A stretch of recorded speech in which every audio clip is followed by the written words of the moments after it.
Welcome. Nah. Thanks everyone for joining. My name is Amy. I'm a part of the customer success team here at Ample Market. And in today's session, feel free to pop into Q&A and ask any questions, or if you want to raise your hand, you can also ask a question live.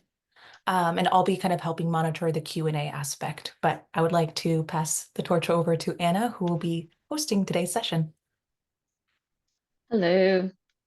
Yes, so today we'll be covering everything regarding how to build sequences, specifically copy. I'm going to start with talking a little bit about Market's BD team structure, just so you understand how our sales funnel work. And then we'll get into the fun stuff. So the BD team, we were five by the time this beautiful meme was made. We're now six people. And the way the sales team works at Market is the BD team does all the prospecting and the qualifying of leads. So we basically find new leads and generate the opportunities so that the SDR team can do all the discovery, get to know prospects better, and then pass on to the demos that the AEs hopefully close. And that's why today's webinar will be focusing a lot more on copy and email and LinkedIn stages and not as much cold calls. And yeah, that's it. Okay. Talking about outbound, obviously, our main goal will always be to try and get to the right people with the right message at the right time. Obviously, this all starts with perfect lead generation, but we'll not be talking about all of that right now. We're just talking about how to get to the right people um, in the right channel. Now, we're going to be talking a little bit about what we do at Ample Market and what works for us. Feel free to ask your questions. Obviously, we are talking about a specific market and segment that works for us. And that's why you need to test and iterate. And it's perfectly fine if you don't nail it down the first time. But usually, this is what a good sequence looks like for us. The Ample Market BD team usually starts with an email with the first stage that's a personalized email. And then we try to diversify the channels. We always add phone calls. We always add LinkedIn stages. And I think that's like the secret weapon for a successful campaign. We try not to put all the eggs in one basket, even when we do less stages than the ones portrayed here. We don't ever use one single channel, and I think that's really the secret. The fact is that the more you diversify your channels, the more likely you are to get a reply. Even if it's a no, it's still a reply. So yeah, if you're not doing multi-channel, you're missing out, and you probably should. But yeah. Okay, I know most of you have probably seen this chart before, but we're gonna delve a little bit more into how this works for the BD team.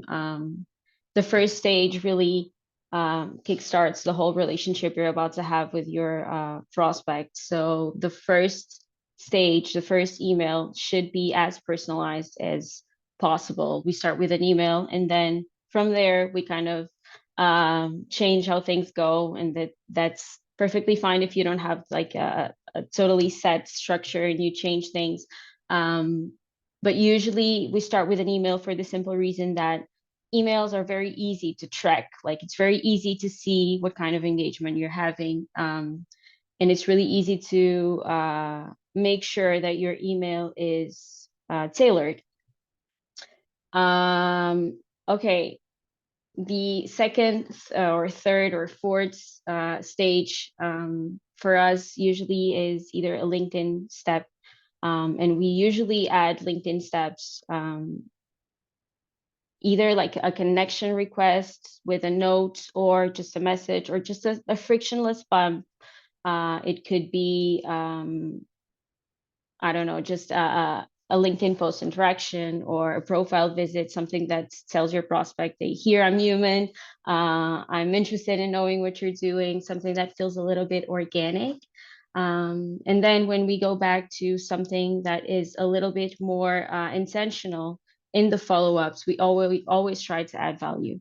Now, the way that we do this with the BD team is we either share a social proof, some kind of quote from a customer, a case study, or something that is not even remotely related to Ample Market and what we do or what we did for customers, but something that is related to the market. We recently started building a directory of market reports. So reports about what people are choosing in terms of sales software, the trends for this year or the next quarter or something like that. And then we try to tie that with our value proposition. So it's something that's like a little bit more educational, but it still gets the conversation started. And we try to make it organic, feel a little bit conversational so that people are compelled to reply, even if they're not even interested in buying the product. With phone calls, and like I said, we're not going to be talking a lot about phone calls today because that's not the BD team's responsibility. But we also do something that's really interesting in our sequence building is we add a lot of dynamic fields that help the SDRs get to know the prospect the moment their task is due. So you know that when you have a task that is not an email step, you will have a task on your Ample Market panel. And we try to make this easy for the SDRs to understand where the lead came from, what the lead is, what the signal was, company information, lead information. We do that by adding like, it's not really a script to the call step, but it's kind of like details that can help steer the conversation into a meaningful one. And yeah, that's it. Now, we've also been testing recently LinkedIn focused sequences, but as we all know, LinkedIn has a lot of caps as to what you can do in a day, and they're very strict about it. So I would recommend, if you have the time, if you have the energy for it, voice notes and video notes work really, really well. The conversion rates we had for those were really great. So if you have really good leads, if you have companies that you really, really want to penetrate, we definitely recommend a voice note. It's really hard to ignore a message that you can't really figure out what it is. Like when you open a LinkedIn message and it's a text, you can skim it, ignore it, move on. But when it's a note, it's intriguing, right? You want to know what that person wants. So most likely people will reply, and we have the data to back it up. It works. And then if all of these steps don't work, we try to finish with an email. I'm not the biggest fan of breakup emails, I'm going to be honest with you all. I think that if people don't reply, it's probably not the right time, even if you have all the right signals, the right accounts. If by the fifth, sixth stage of your sequence, the lead hasn't replied, most likely they're not interested, right? But you can still finish with an email. We try to break the ice with something that's funny, that's relatable, that keeps the door open for a conversation to follow. Even if it doesn't get a positive reply or any kind of engagement at all, it's a fun way to like tell these people, well, it's fine, no hard feelings. We'll probably re-engage, and we do a little bit later. Okay, I tried to be funny here as well. I am not the funniest person, so let's see how this goes. But I've put together the 10 commandments of effective copy. Now you're going to see that most of these are not in an order that it would show up on a sales email. And that's because for me, writing a sales email is not like a linear process, right? So you write an email, you have a signal, you have a subject line, you have a hook, you have a prompt, a value proposition, whatever it is, but you never send it right away. And the 10 commandments, they are in the order in which I review my email. So I write my email and then I let it sit for like 2 days. I don't know, probably not that much. I don't have a lot of time, but for a while. And when I go back, this is what I try to do. This is like my mental checklist for a good sales email. And the first one, and this is really in your face, is short and sweet. If I write an email, and even if it's like super interesting for me, if it feels long, if it doesn't feel Like I can read it and skim it in just a couple minutes, it's too long.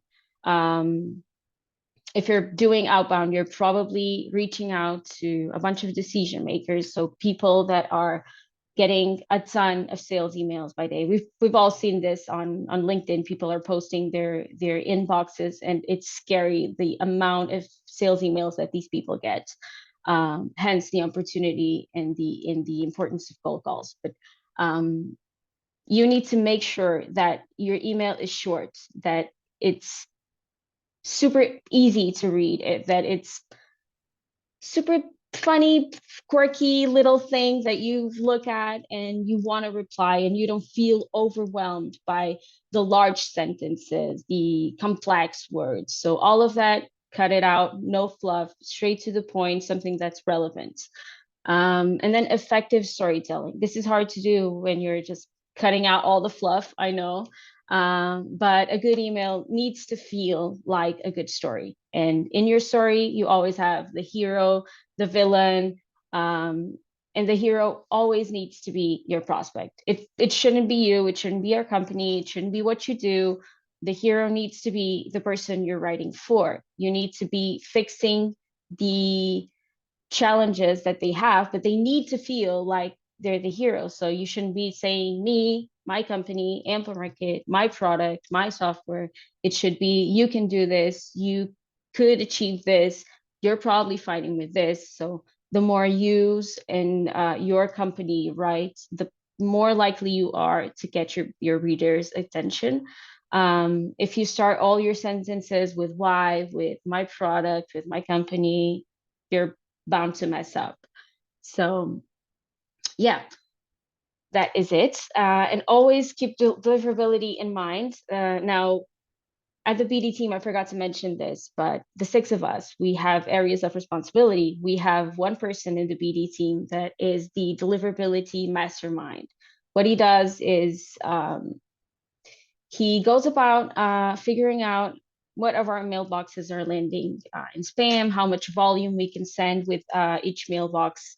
And he always reads our emails. Like, he doesn't know anything about copy, but he reads our emails and he's like, nah, you're not going to send that because. And there's always his own checklist as well. So we try to avoid anything that has a lot of media. Now, that doesn't mean we don't send images or email or sorry, or videos or GIFs or anything in our emails. What it means is we're very mindful of it. So if we're going to add media to our emails, we're going to add liquid syntax to make sure that it's not the same for all the senders. So either it's a random dynamic field, or some people will get it, some won't, or don't send it at all. That's always his option. And also links. We don't add a lot of links to our emails. Usually we have a signature with the sender calendar link where the prospects can click if they're interested, book a meeting right away, but it doesn't come in the body of the email. Or if we have a case study, again, we try to create different case studies for different leads. So if I have a list of leads that we're engaging with a LinkedIn post, for example, and I have people in different market segments or in different industries, I'm going to make sure that the case study they receive is different if they are like a consulting company or if they are a software company. And these are like tiny changes that make sure that there's some kind of variation within our copy that allows the emails to be different every time or feel different every time, and also that feels personalized. So if you're a software company, you don't care about a case study for a consulting company. You want to know what we were able to do for software companies in your industry, in your segment, selling to the same people that you do sell.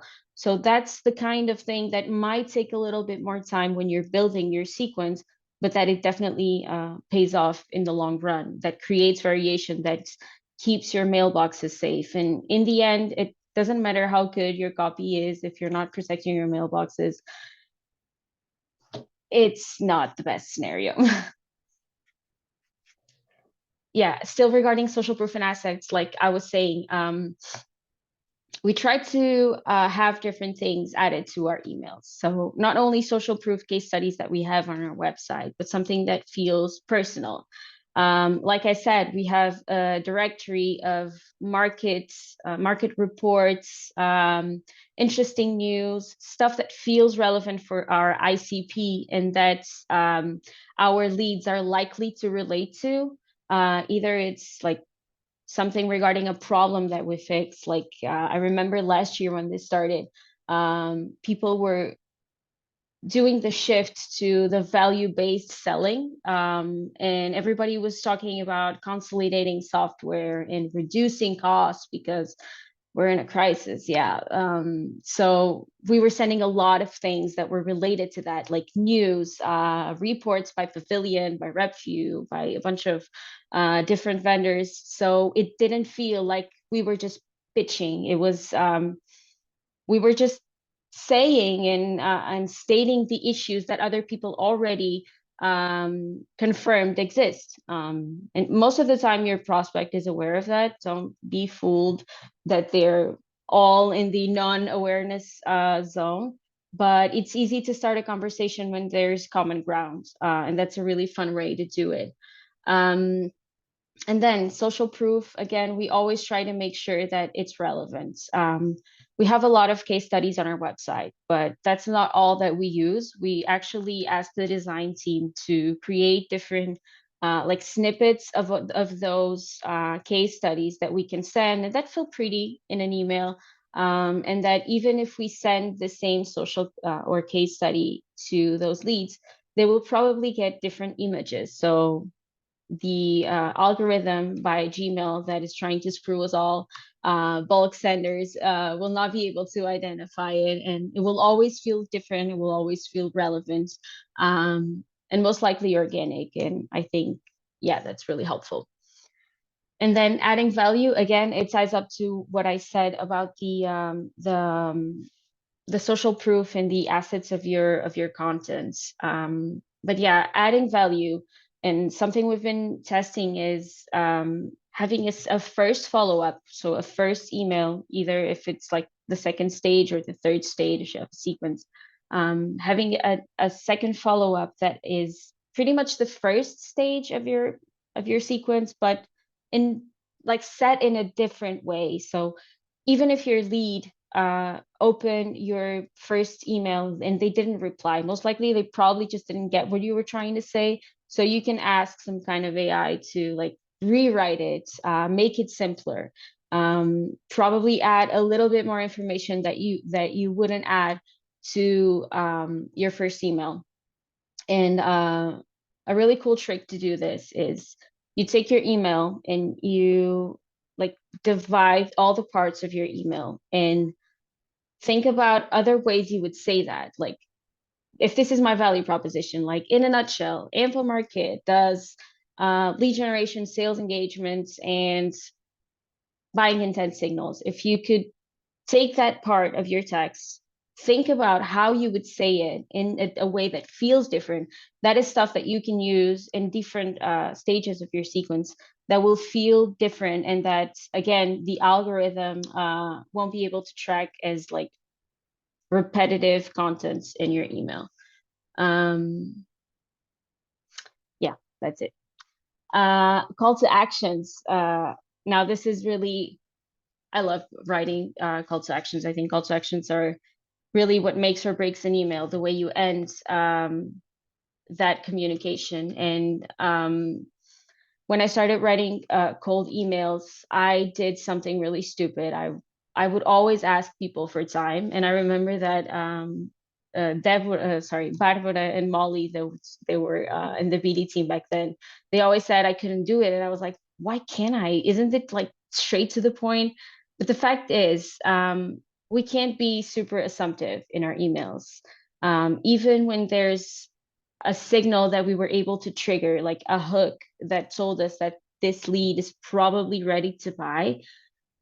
Sometimes they're not. Sometimes people just won't reply to your email. And the less assumptive you are in how you end your email and how you write it, the better. And the fact is that CTAs that feel frictionless, that are interest based, that don't ask for time right away, that don't feel pushy, do work best. And so what we try to do is we try to ask if like the pain point that we just raised is something top of mind, if that is a concern they're worrying about tackling, if it aligns with their goals, if it touches a nerve, something like that.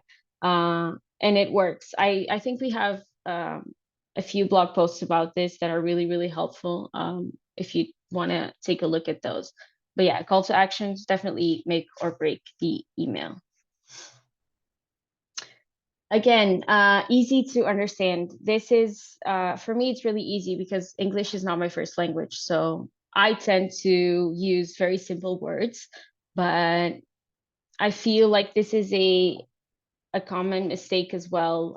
We try to sound smart a lot of times, but again, when you're reaching out to people that they get 20, 30, 40 emails a day, you want your email to be like really, really easy to understand. And this is actually one of the prompts and that we give our AI copywriter, is to write sentences that a 5 or 6 year old would understand. And you will see, like, it makes all the difference. If your sentences are short, if your words are like this or this, it makes all the difference in how you perceive the email, and it even makes you sound a bit more humble, a bit more helpful, like you're actually interested in helping. You're not just like trying to impose yourself as the hero of your email, which you're not. Now, this is not a mistake. I try to make subject lines at the end of the email, and this is because the subject line really needs to be tied out to the rest of your email. A lot of times we see email subject lines that are just the benchmark or the framework that everyone else is doing, and then it has nothing to do with the email, or it sounds like a newsletter, a marketing newsletter that you subscribed, just to trick you into clicking. And the truth is, the best subject lines are the most boring subject lines. Like, if I asked you, would you open an email from a sales representative of a company you never met versus an email from like Joseph in your HR team, like you would probably open Joseph's email first and then a sales email. And that's like in your brain, it's kind of like connected to how you perceive the contents, in the sense that if it feels internal, if it feels organic, if it feels like it's not trying to sell anything in the end, the better. And it's really hard to nail down, but it does make a difference. Usually our subject lines, they have a little bit of liquid syntax. They have some kind of personalization, be it like the company name or the first name, but they're probably like lower caps, something really boring, really straightforward, something that really connects to what our email is about, but that it doesn't make any promise. And I know that with Google trying to like be more strict about how people send emails, one common thing that happens is that people usually use a lot of words that are already understood as spam words, like boost, increase, sell, grow, all of that. I mean, it gets to the point, but it's already flagged as something that is a big no-no. So the more you try and simplify and make it sound really, really, really boring, that's the way to go. Ours are usually like first name, this software, first name, I don't know, this post, something that's like, it doesn't really say anything, but then you will grab their attention with the hook, being like the first sentence of your email. And now again, like when you think about all those posts we see on LinkedIn of sales leaders, and not just sales leaders, but leaders overall, sharing their inboxes about how people reach out to them, you will see they all have the same kind of structure. It's really scary to think about it, that your email is probably going to end up in an inbox or a spam folder, God forbid, among like 15 other representatives trying to like get to their quota with the same entrance email. Now, I think this is where we really need to all do better at figuring out how to nail down that first sentence. And usually we start by getting to the point, getting to the trigger, getting to the why we are reaching out. We either found that they were promoted, or that they were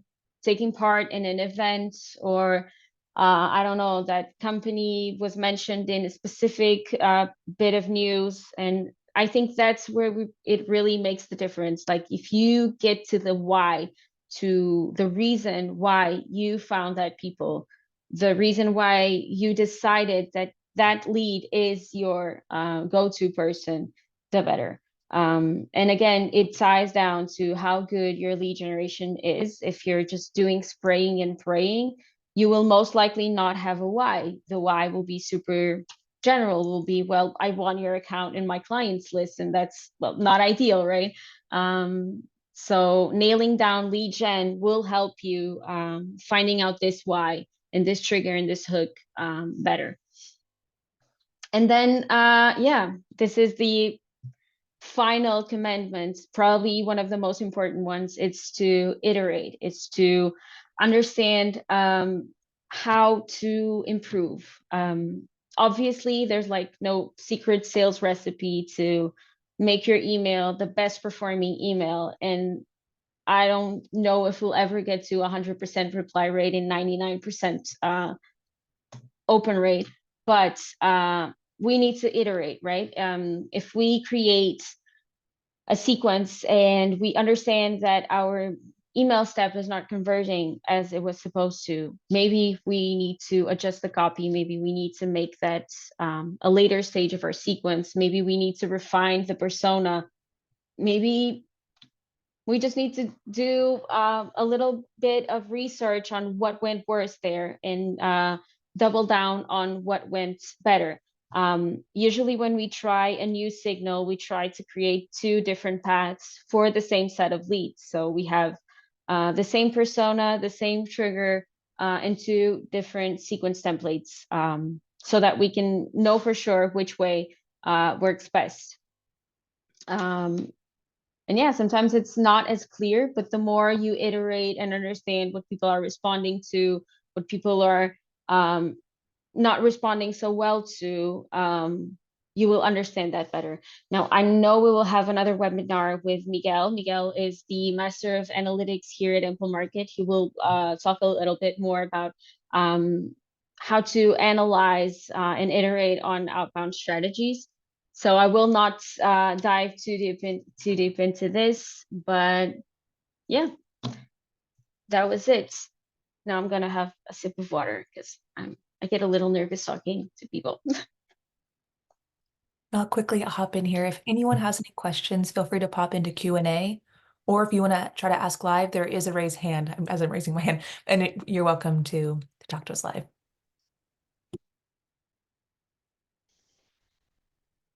All right. LinkedIn stages. Like we said, the more channels, the merrier. LinkedIn is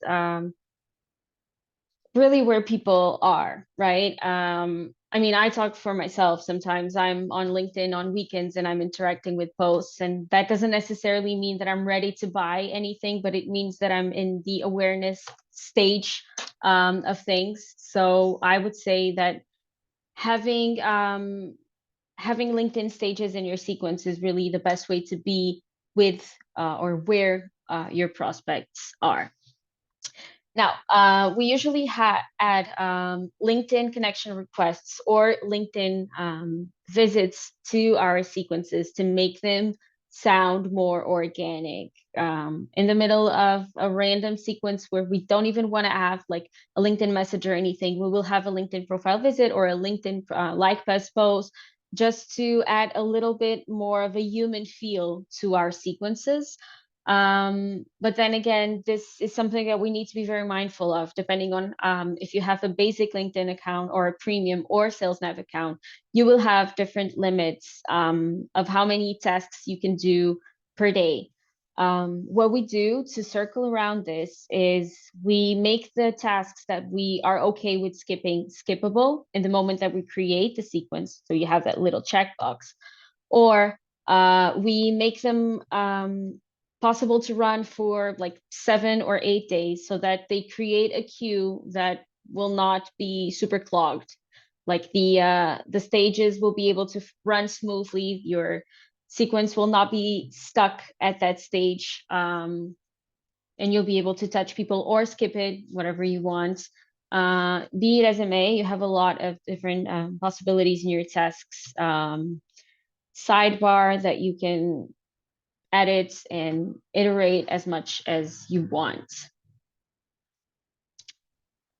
Okay, now connection requests, again, like you have a lot of limits as to how many you can do per day. So what we try to do, since we do a lot of volume, we use a lot of different mailboxes, but that doesn't mean we have more LinkedIn accounts, right? So what we try to do is limit the LinkedIn tasks to our best leads. So the leads that we really, really want to nail down, the leads with like the best triggers, the best signals, the best intent, those are the ones that we spend our LinkedIn tasks with. We either have them like really early in a sequence if we want to make sure that we have an open door for an honest conversation that doesn't feel like a sales stage, a sales journey, sorry. Or we have them really late in a sequence so as to kind of rule out the people that opt out, that are not interested. And that if we sequence like 100 people in a sequence, gradually they will be leaving the sequence stage by stage, and then we're left with like 30 or 40, and that's less tasks to perform. But again, like if you really, really want to make sure that you have like that you perform all these LinkedIn tasks with your leads, I would say the best you can do is really make them possible to run over a lot of days so that they can run smoothly in a daily limit that won't block your account. And again, I think I already said this before, try and spend some time sending LinkedIn voice and video messages, because it really, really makes a difference. We tried it last month with just a few key accounts because we really didn't want to. We didn't have the time to do this with a great percentage of our volume, so we tested it, and the replies were amazing. Like it's really interesting what you can do when you show people that you actually did an effort to get to them. Because, like I said, inboxes are clogged. The real buyers, and right now they're less and less available. They're getting like requests from everywhere in their LinkedIn, in their email. So getting to that sweet spot where you feel like you did your own work, like you really put in the effort, really makes a difference. And voice notes and video notes are really the way to go, because they feel unique, they are personalized, and they make all the difference. So I definitely recommend you try that, probably with just like your best leads, the accounts that you really, really want to penetrate. I think those would be the best way to get to them. And again, no sequence is perfect unless we're able to test, analyze, iterate, and completely stop what doesn't work, double down on what works best. Like I said, we'll host another webinar just focused on analytics. I am not the gal for that. But I will say that regarding sequence and performance, these are like the things that I really look at. So open and reply rates, again, open and reply rate, they feel, and a lot of people say they're just vanity metrics. But again, if you have a good set of leads, a good set of triggers, the open and reply rate should be okay. If you have your own benchmarks, it's really easy to analyze like monthly or quarterly what is fluctuating for the same signal. And that's what we do. Monthly, the BD team has a monthly performance retro where we look at the sequences that we've been doing, what we call the recurring approaches. So the really strong signals that we do all the time, like recently changed jobs, recently promoted, buying intent signals, leads. And we analyze how they have been converting month over month.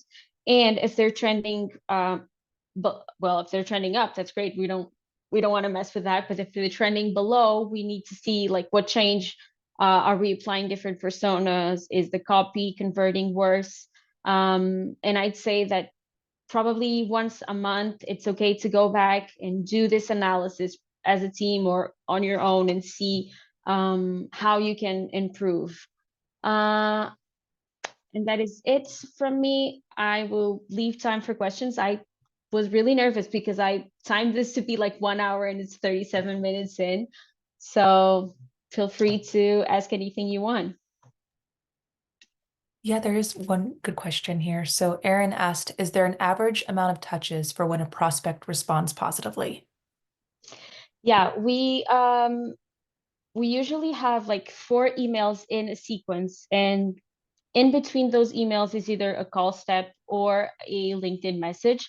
I would say that the third email is actually the sweet spot where people reply, usually. It has been for us.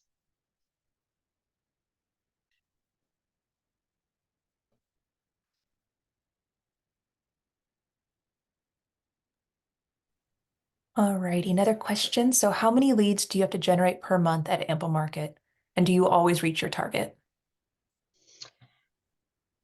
Okay. Yeah, so we've been generating around 1,000 leads daily, but again, we have a lot more mailboxes than most of our users do.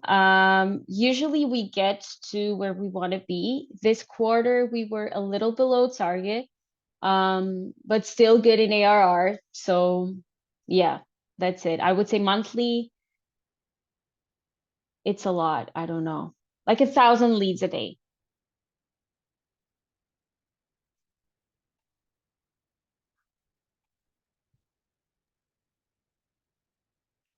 Got some good questions coming in. And there should also be a raise hand if anyone feels comfortable raising your hand. So Ryan is asking, is there a set number of stages or timeline you tend to stick to with each of your sequences?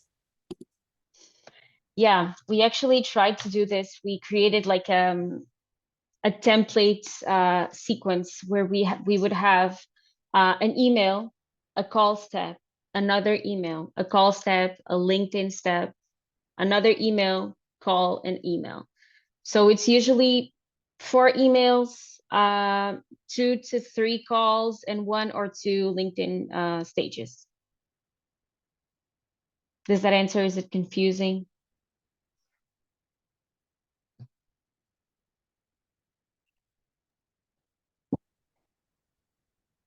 I think. Yes, Welcome.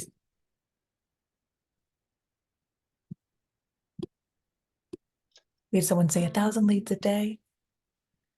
And then Modi's asking about sample emails to share. So we used to place templates into every new user instance, but since then we've tried streamlining that experience to things that the BD team have crafted. So I think with each new organization, you might have 2 templates that are built out by Ample Market. With that said, we do have some previously that we could add to your instance. I can send a follow-up to you, Modi, and then if anyone else is interested, feel free to kind of type in Q&A and I can add those back into your account.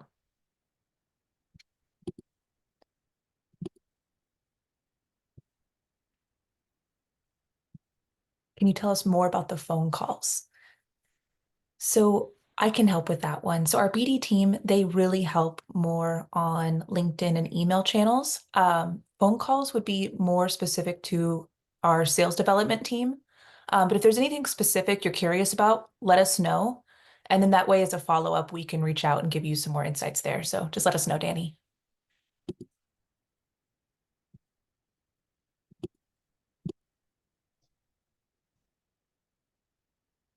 Alrighty, how do you track the performance of each step of the sequence for Ample Market? Um, if you're able to, Miguel will be hosting a analytics session next month that will be really, really wonderful to kind of go into the performance of the sequences and whatnot. If you haven't already registered, we have that available too. I'll make sure to send that to you, Arena, if you don't have it yet. Ooh, we got some great questions in here. Okay.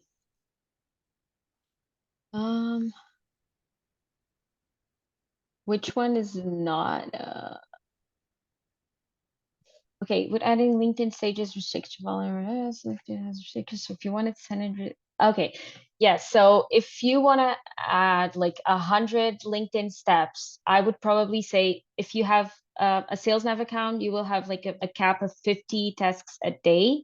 If you are sure that you won't have other LinkedIn steps going on other active sequences, I would say you can add or increase the day in which your task or stage can run. Usually we add like 3 to 4 days to make sure that we have a week so that all the stages can run smoothly. But yeah, that's it.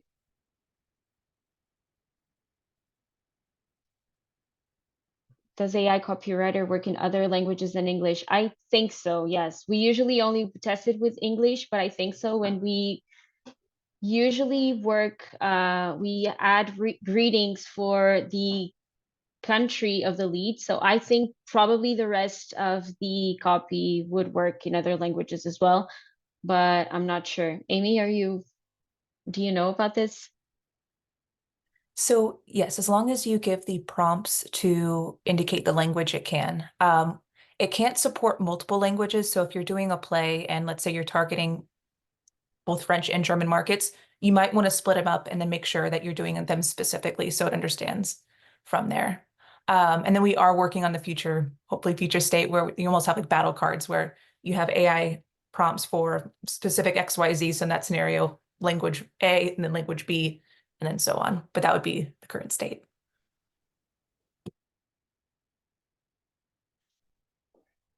Okay, Sue wants to know where to find the recordings. Yeah, so our first webinar of this year was the lead generation webinar about 2 weeks ago. So I know you're part of that one. I don't know if you received that recording. And then of course, today's recording will be sent to everyone that registered. I don't know if that helps answer your question or if you're curious to get them resent, happy to do so.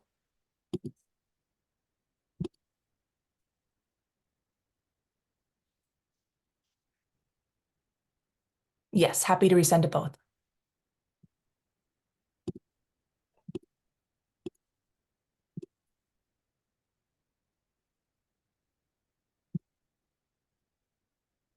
All right, any other questions? These have been really great.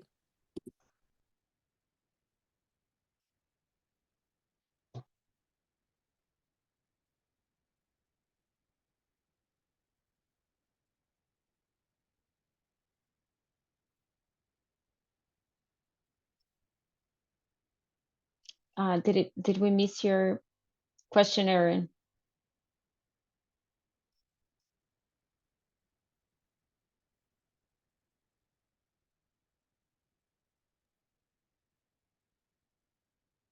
I think you should be able to go to Aaron and allow him to be able to speak live as a host. Okay, I think I did. One second.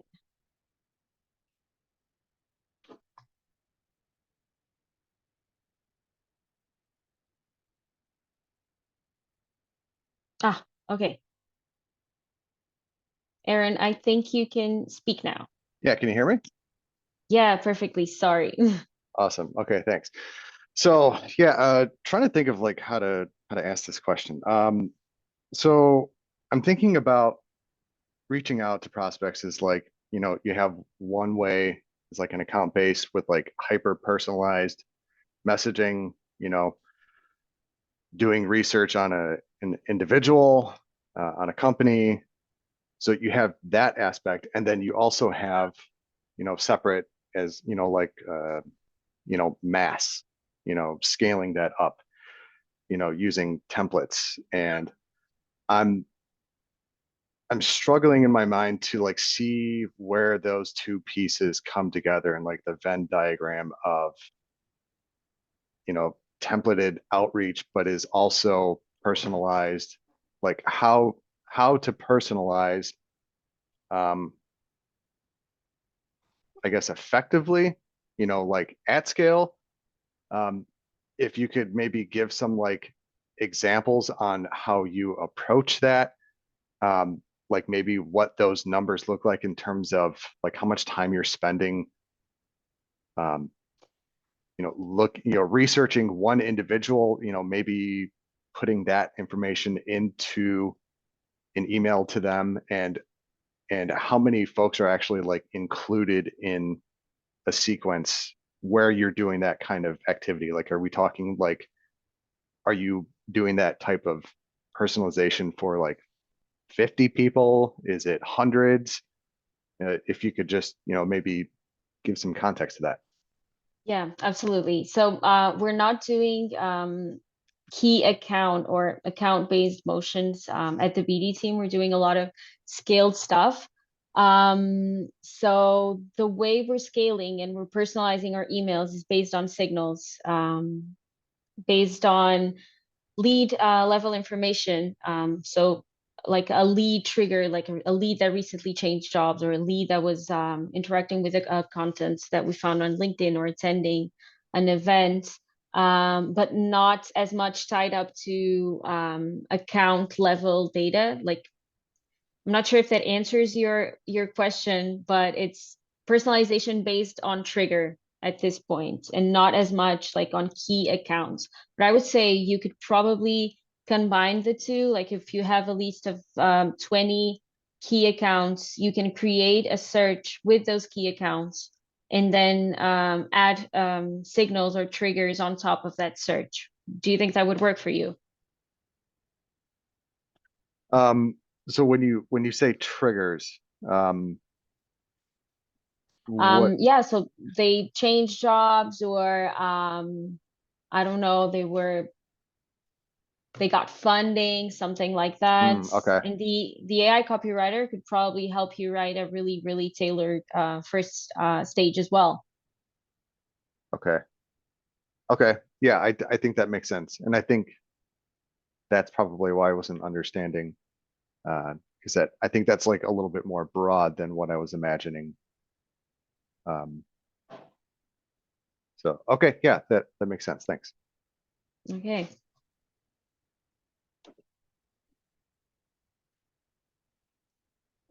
All right, so next question from Chaz is how many people ideally should be in a sequence, or which sequences have been most successful by contact count? Okay, so um it's really hard for us to do that estimate. Like I said, we're doing a lot of the lead gen based on triggers and not on accounts. But I would say we try not to contact a lot of people within the same account, with the same trigger too often. So I don't know, like if you picture like the 1,000 leads a day, divided by, like, say 10 different signals. We try to make sure that we have as many new accounts and not as many new leads as possible. What was the second part of the question? Um, Pull back up here. Um, or which sequences have been most successful by contact count? yeah, but again, I would say that like there's like two levels of triggers or hooks you can find. You have the lead level intent signal, and then you have the account level intent signal. Usually, like, let's say that a lead level signal is a lead that changed jobs or was promoted, that is really personal, that is related to the lead. And I would say that in those cases, you can reach out to as many leads as you want. When it's an account level signal, like a company that recently bought a product, or that recently got funding, or that was mentioned in a news report or something like that, I would say that in those cases you need to be a little bit more to the point, choosing the decision maker you're reaching out to. Does that help you at all?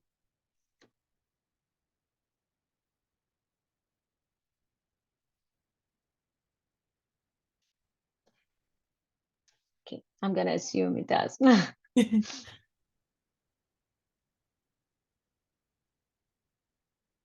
Thanks everyone for being so engaged. If you have anything else, feel free to ask. And I know we still have time, but thank you so much for taking time to answer these questions. Absolutely. It's on me. I was really nervous, talked really fast. That was a great webinar. Yeah. If there's anything else, folks, we have, looks like about 8 minutes.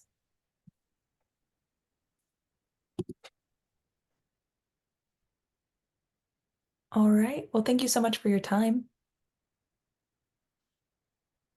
We wish everyone a wonderful day and give you a few minutes back. So thank you. Thank you, Anna. Thank This was a you. webinar. Thank you.